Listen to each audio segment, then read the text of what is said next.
What's going on, fellas? So what I'm doing today is I am changing out the crankcase ventilation filter system on this 2019 Ford F-250. Now this box right here is the one that was on the truck. I don't know why that information right there has been rubbed off. I can't tell you. Because I think that usually you have a lot of good information on here, like injector codes and all that kind of stuff. Don't quote me on that, but I think that's the case. I think they normally put some engine specific information on these labels, so I don't know why those are rubbed clean. But anyhow, this is the box that came off of the truck just now. You can see, oh, I just lost an O-ring. O-ring just came off. It goes right here. Pretty dirty down in there. Here's what that looks like.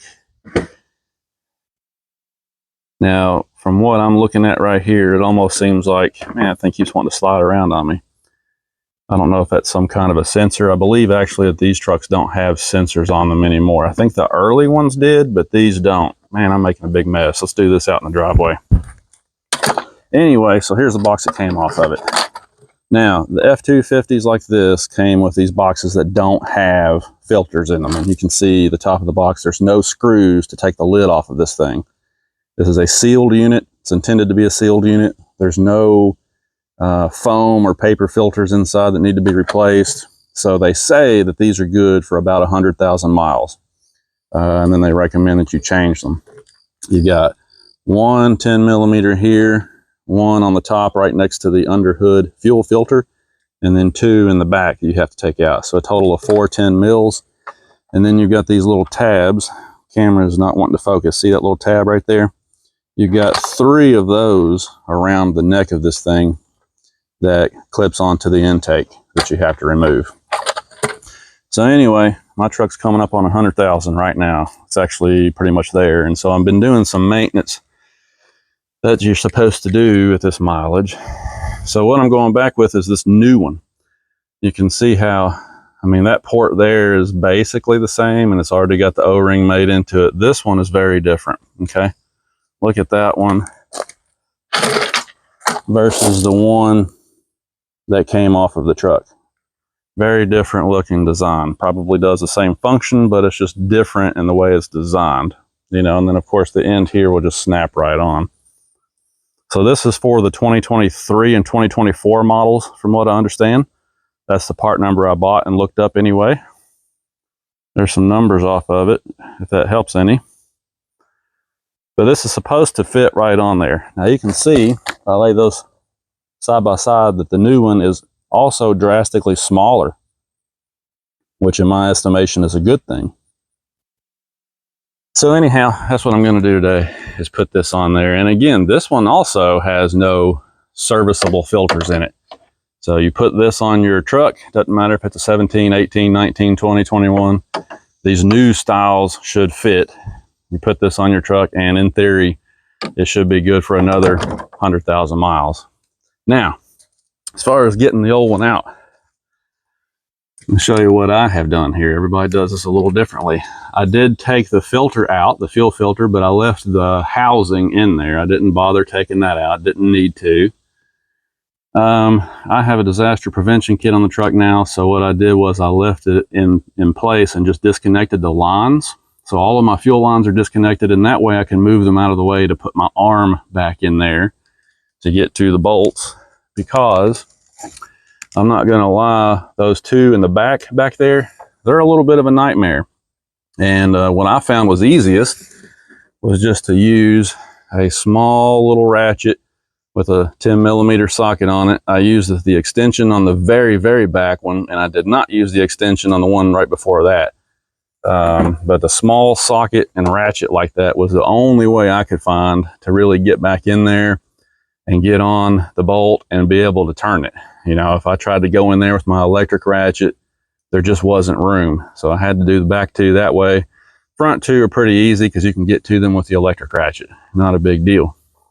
So all you got to do now is just take the new one and set it in place, put the 10 millimeter bolts back in there, and then snap the hose back on, and you're good to go.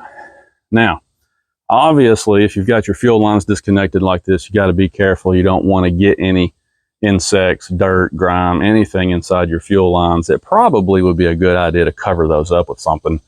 But I'm doing this real quick and I'm being really cautious. But I just wanted to point that out. You obviously don't want anything getting into your fuel lines. All right, so I got my under hood filter down here covered up so that stuff can't get in it, and I'm ready to put this new one back on. Now, if a guy had one of those under hood creepers, you know, that you could lay on and access a really tall under hood work area like this, that would be ideal. But I don't have one of those, so I'm having to crawl up onto the grill of the truck with my knee pads on to do this. But man, it would be so sweet if you had one of those creepers. So I'm just going to take this, finagle it back down in here. Got to be careful not to knock the O-rings off.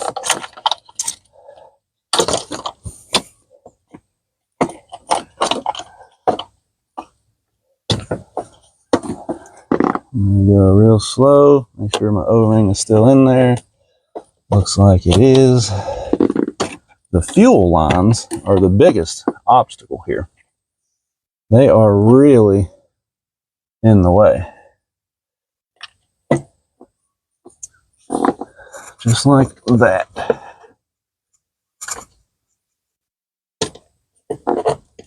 Well, I say it just like that.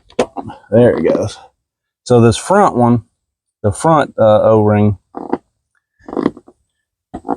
is going to just slide down in there. I'm going to go ahead and start these front two 10 mils, but not tighten them up. I just want to go ahead and get them started so it'll hold this thing in position.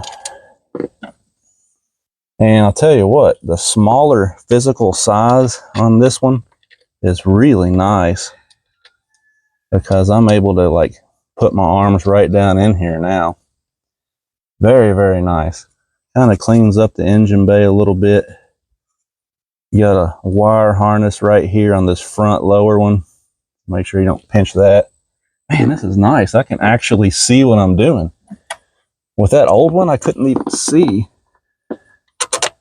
Couldn't even see the bolts. I had to do them by feel. With this new one being so small, you can actually look back in there and see your bolt holes. This is fantastic. One more to go. Wow. So this is a really rare case of a job getting easier as it goes. All right. Well, that was pretty easy. Now all I gotta do is get my ratchet out, tighten down those 4 bolts. I'm gonna take this, and this just slides right on there. Just like that. Boom. Let me get the camera and I'll show you what it looks like.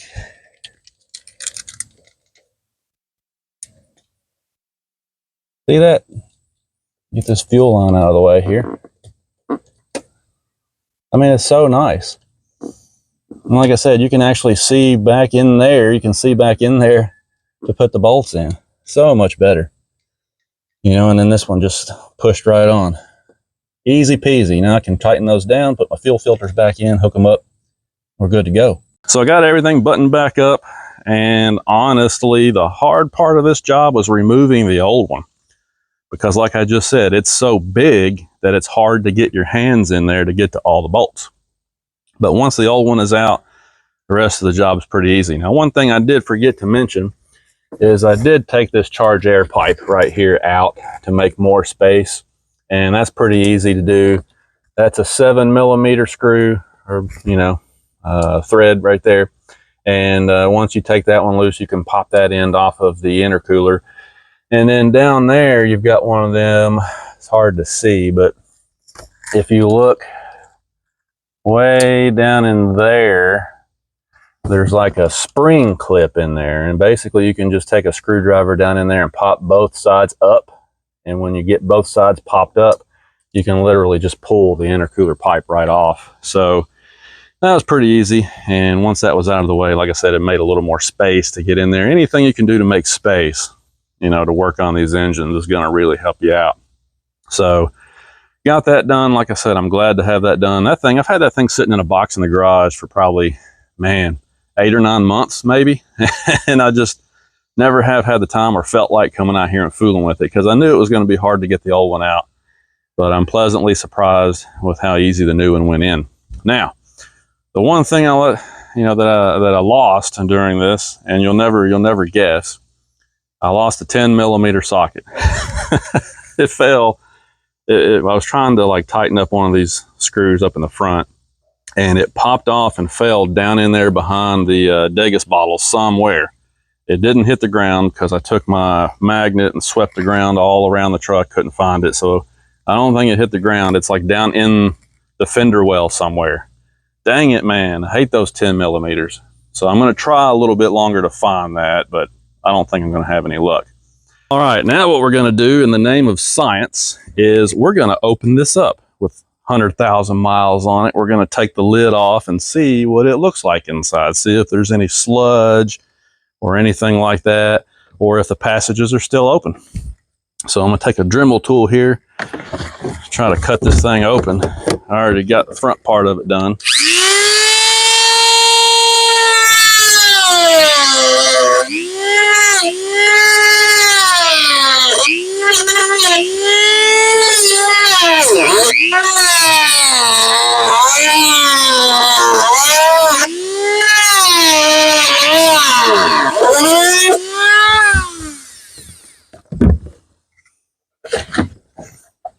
Woo, I got hot. It's funny because it's actually smoking in there. Let me get a tool here and pry that open, because it actually got just a little bit warm, as you would imagine. Plus, you know, you got oil in here, so if you heat it up, it's going to start smoking. Oh yeah, starting to come open. So it feels like that this thing from the top to the bottom may be made together as one piece or something. Well, I'm going to get it though. I'm determined to open this thing up now.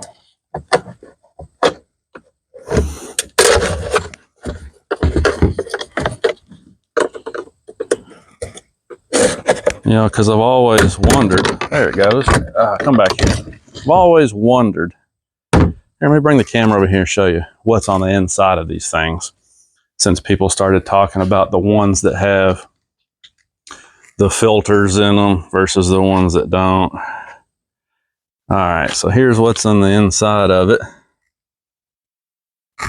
So honestly, it looks a little crusty right here, but that could be where I just broke it apart. Maybe that's what that is. Maybe that's just where the plastic was bonded together and I just broke it apart just now doing what I did. But you can see these passages here, and you can see back there in the back, it's totally open. Now you do have like a little bit of a partition here, but airflow is totally open back there to come up into this area where these ports are.